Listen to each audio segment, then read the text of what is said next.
রাজ্যের 1,10,000 অনুদানে পুজো আয়োজনে উদ্যম বেড়েছে। পুজো মানে যেমন ঢাকের আওয়াজে উল্লসিত হওয়া, তেমনি আবার পুজো মানে ধনলক্ষ্মীর আগমন। আড্ডা আলাপনের মতোই পেট পুজো জমিয়ে চলে। বিষয় ভাবনায় অন্যরকম কিছু করার তাগিদ থাকায় থিম শিল্পীদের কদর বেড়েছে। অভিনবত্ব আনতে শিল্পের জাদু দেখানোর তৎপরতা বেড়েছে।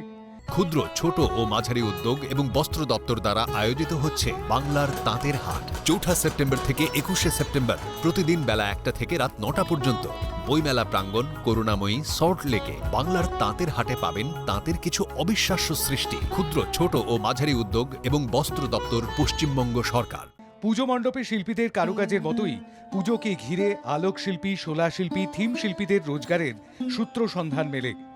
ইউনেস্কোর বিশ্ব ঐতিহ্যের তালিকায় দুর্গোৎসব জায়গা করে নেওয়ায় বিশ্ববাসীর পুজোয় অংশগ্রহণ বেড়েছে, যার জন্য পুজোকে ঘিরে অর্থনীতিও চাঙ্গা হয়ে উঠছে। গ্রাম বাংলা থেকে নগর, সর্বত্র আনন্দের উৎসব অর্থনীতির গতি বাড়িয়েছে। বাংলার দুর্গোৎসবের আড়ম্বর ও জাঁকজমক ব্রাজিলের রিও ডি জেনেরিওর কার্নিভালের চেয়ে কোনো অংশে কম নয়। পুজোর আঙ্গিকও বদলে গিয়েছে। দুর্গাপুজো এখন বারোয়ারি ও সর্বজনীন। রাজ্য সরকারের পরিসংখ্যান বলছে, রোজগার, ব্যবসায়িক লেনদেন বাড়ছে দুর্গাপুজোকে কেন্দ্র করে। সমীক্ষা বলছে এবার দুর্গাপুজোয় ৭৮,০০০ কোটি টাকা ব্যবসার সম্ভাবনা। কলকাতার পুজোকে কেন্দ্র করে ব্যবসা হবে ২৫,০০০ কোটি টাকা।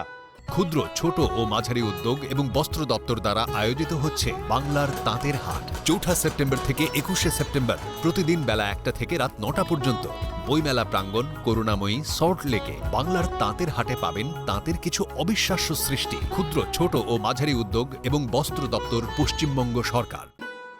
পুজো ঘিরে মানুষের জনজোয়ার যেমন বাড়ছে, তেমনি আবার বিশ্ববন্দিত উৎসবকে সুসম্পন্ন করতে নিরাপত্তার বহর বাড়ানো হয়েছে।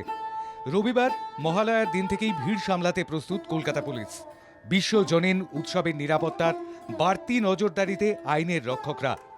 বিশ্বজনীন উৎসবের নিরাপত্তায় বাড়তি নজর দেওয়ার কথা জানিয়েছেন এডিজি আইন শৃঙ্খলা জাভেদ শামীম। কলকাতার মতোই জেলার পুজোতেও রয়েছে বাড়তি পুলিশি নজরদারি। জেলাভিত্তিক ১০ থেকে ১৫,০০০ পুলিশ মোতায়েন রাজ্য প্রশাসনের। হেডকোয়ার্টার অন্যান্য সব ফোর্সকে তৈরি রাখা হয়েছে। ট্রাফিক সচল রাখতে পুজোয় সব রকম ব্যবস্থা নিয়েছে পুলিশ। কলকাতার মতোই জেলার পুজোতেও সরকারি অনুদানের চেক প্রদান ও গাইড ম্যাপ প্রকাশ পুলিশের। পুজোর অনুদান হিসেবে মুখ্যমন্ত্রী মমতা বন্দ্যোপাধ্যায় ১,১০,০০০ টাকা ঘোষণা করেছেন। এছাড়াও বিদ্যুৎ বিলে ছাড় দেওয়া হয়েছে ৮০%, মকুব করা হয়েছে ফায়ার লাইসেন্স।